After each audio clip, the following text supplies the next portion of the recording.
ইলিশের মরশুমে বাঙালির রসনা তৃপ্তি করার জন্য ইলিশ মাছের জুড়ি মেলা ভার, সেটা হোক না বুড়ো কিংবা খোকা। গতকাল খোকা ইলিশ মাছকে কেন্দ্র করে কার্যত উত্তপ্ত হয়ে ওঠে ডায়মন্ড হারবারের নগেন্দ্রবাজার মৎস্য বাজার। পরিস্থিতি নিয়ন্ত্রণে আনার জন্য ঘটনাস্থলে পৌঁছায় বিশাল পুলিশ বাহিনী। পুলিশ সূত্রে জানা গিয়েছে, গতকাল নগেন্দ্রবাজার মৎস্য বাজার থেকে বিষ্ণুপুর থানার অন্তর্গত নেপালগঞ্জ এলাকার এক ব্যবসায়ী নগেন্দ্রবাজার মৎস্য বাজার থেকে বেশ কয়েক কেজি ইলিশ মাছ কিনে নেপালগঞ্জ এলাকার দিকে যাওয়ার সময় রাস্তায় নাকা চেকিং করার সময় মগরাহাট থানার পুলিশ ইলিশ ভর্তি ওই গাড়িটিকে আটকায়। কর্মরত পুলিশ কর্মীরা গাড়িটিকে চেক করলে দেখতে পায় গাড়ির মধ্যে রয়েছে খোকা ইলিশ। খোকা ইলিশ বলতে যে ইলিশ মাছগুলির ওজন 300 গ্রামের কম। ওই ব্যবসায়ী যে ইলিশ নগেন্দ্রবাজার মাছ বাজার থেকে ক্রয় করে বিক্রি করার জন্য নেপালগঞ্জে নিয়ে যাচ্ছিল, সেই ইলিশের ওজন 250 গ্রাম। তৎক্ষণাৎ মগরাহাট থানার পুলিশ মৎস্য দপ্তরকে এই বিষয়টি জানান।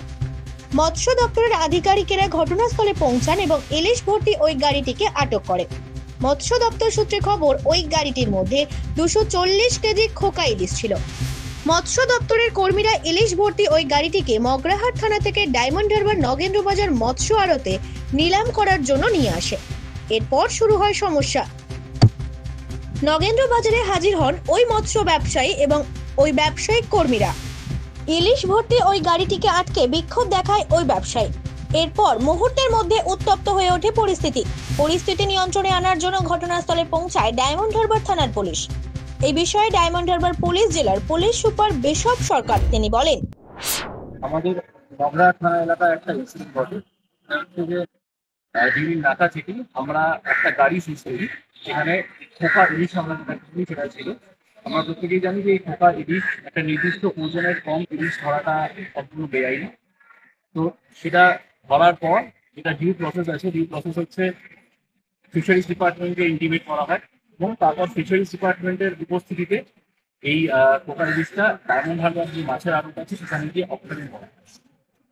এই অপশনিং চলাকালীনই যে আড়তদার যিনি এটা রেসপন্সিবল আছেন, তিনি এবং তার কিছু লেবার এসে এই অপশনিং প্রসেসটাকে ইন প্রেজেন্স অফ যে ফিশারিজ ডিপার্টমেন্টের অফিসিয়ালরা ছিল তার প্রেজেন্সেই এটা ডিস্টার্ব করার চেষ্টা করেন। আমরা দুটো ক্ষেত্রেই আইনানুগ ব্যবস্থা নিচ্ছি। আমরা মগরাহাট থানাতেও কেস করেছি এই খোকা ইলিশ ধরার জন্য, এবং এই যে অপশনিং প্রসেসটা ডিস্টার্ব করা হয়েছে তার জন্য আমরা এফআইআর লঞ্চ করেছি অলরেডি ডায়মন্ড হারবার থানা। দুটো ক্ষেত্রেই আমরা লিগাল অ্যাকশন নিচ্ছি। যে অ্যালিগেশনগুলো আনা হচ্ছে সেই অ্যালিগেশনগুলো সম্পূর্ণ আনসাফিসিয়েন্ট। গতকাল এক মৎস্য ব্যবসায়ী নগেন্দ্রবাজার মৎস্য বাজার থেকে খোকা ইলিশ ক্রয় করে বিক্রি করার জন্য বিষ্ণুপুরে নিয়ে আসছিল।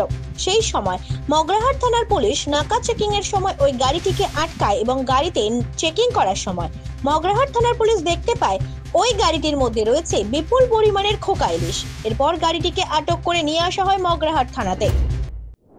এটাই বলে যে পুলিশ বেশিরভাগ ক্ষেত্রে এটা যেটা দেয় সেটা নিশ্চিতভাবে আমরা কিন্তু that also that angle also. কিন্তু তার মানে এটা বৈধতা পায় না যে যে ব্যক্তি এখানে অভিযুক্ত তিনি নিজে তার ফেসবুক পোস্টে এটা ক্লেম করছেন যে যদি কোনো বেআইনি দ্রব্য কোথাও পাওয়া যাচ্ছে তাহলে আমি কেন সেটাকে কিনব না।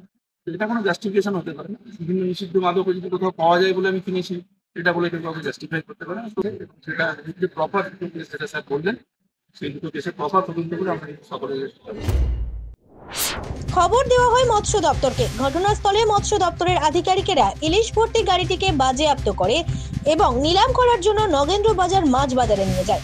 এরপরে ওই মৎস্য ব্যবসায়ী এবং তার শ্রমিকেরা গন্ডগোল সৃষ্টি করে। পুলিশ ঘটনাস্থলে গিয়ে পরিস্থিতি নিয়ন্ত্রণে আনে। এই বিষয়ে ইতিমধ্যেই সরকারি কাজে বাধা দেওয়ার অভিযোগে ওই ব্যবসায়ীর বিরুদ্ধে আমরা মামলা দায়ের করেছি এবং আমরা সব বিষয় খতিয়ে দিচ্ছি। মৃন্ময় নস্করের রিপোর্ট, জেলার বার্তা।